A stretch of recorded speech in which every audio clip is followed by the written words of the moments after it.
What do love and faith in God have in common? We just passed Tu B'Av, the holiday of love in the Jewish tradition, and we're about to read Parashat Eikev. Eikev, in the context of the biblical reading, it really is an expression meaning a consequence.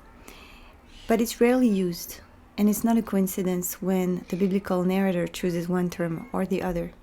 Eikev literally means heel. And many interpretations have been offered about why is this term used in the context of the parasha, to talk about causes and consequences in a relationship to life source. If you do this and you give yourself to the covenant, then you will be blessed. Just like in any relationship, really. When I give, I receive. The Kedushat Levi is offering a very, very interesting interpretation of the word Eikev, mentioning the fact that there are two ways of relating to this great mystery that we call God, life source. There is the Rosh, the head, being in our head, the way that is the Sechel, the intellectual, analytic way of connecting, oh, the universe is so intricate, it's so magical, there must be something behind it. And there is something much more simple, much more embodied in a way, and that's what we call Emunah.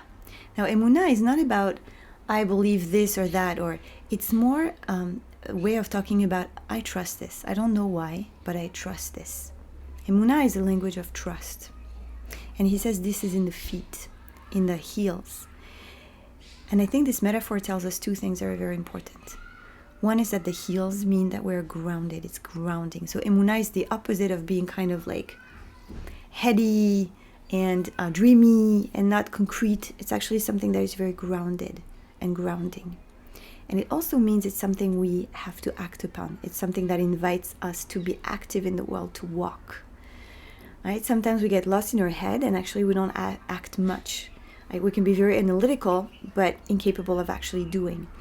And so it goes in love, and so it goes in our relationship with life, that in both cases we're in front of an indicible mystery. We don't know why we love this person. We don't know why we're drawn to them and to building something with them. It's always a bet. I'm betting on you. It's the same with the divine. We don't know.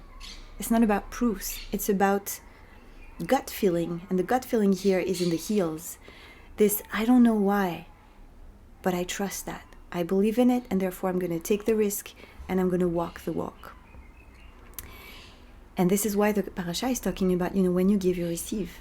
And so this is an invitation for you, whether for your love relationships, whether for your relationship with the divine, to trust that, to trust your faith, to trust the great mystery, and to really, really walk the walk, to build the most beautiful relationships with life, with God, with your loved ones, with yourself.